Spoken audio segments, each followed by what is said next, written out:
Welcome back. Guess what? It's not a turbo video this time. This time, I'm gonna go over how I did my reverse lights. Here's a picture of the finished product. So the first step is removing this lens. So the way to get this lens off, you have to take a heat gun. I just use a cheap Wagner and heat it all around the lens, both sides, back side too.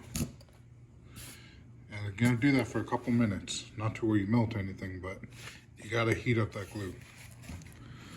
Once the glue is heated up, you get these tabs here, here, and here, and there and there. So I stick a screwdriver in there and try and pry it up. Once I got it far enough, I had to reheat it and go with this little tool piece and just kind of go all the way around until I was able to kind of pull it up. The whole process took like 10 minutes on each side, so it's not a quick process. It looks a lot easier than what it is.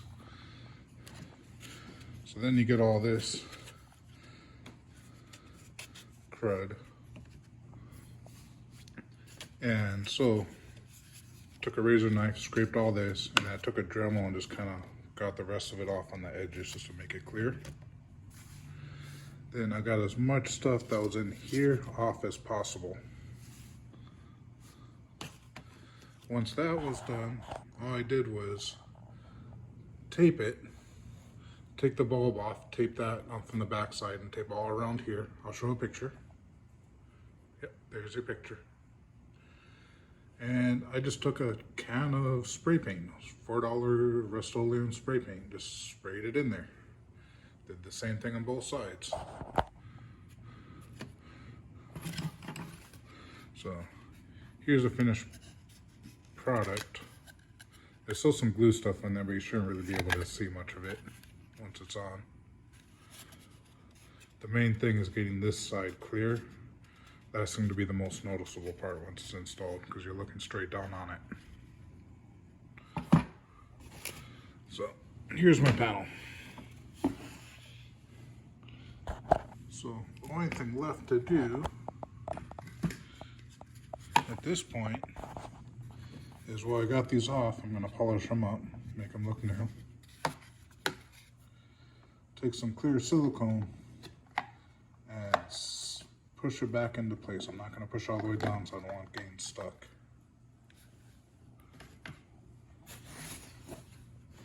And that is what it should look like when you're done. So it gives you that blacked out reverse light look without actually being blacked out. The idea of this came from the headlights. So I figured the headlights have a blacked out housing. Why couldn't I do the same for the reverse lights? So I tried, as you see in this piece, just kind of blacking out the edges. It just didn't look right. So I ended up blacking out painting the entire thing. And that looked, to me, that looked much better. Now I gotta get some LED lights so I can still see if I need to reverse. And I had the luxury where I had an extra panel, so if I broke something, it wasn't that big of a deal. So just kind of be careful on not to break these lenses. Thank you for watching. Aloha.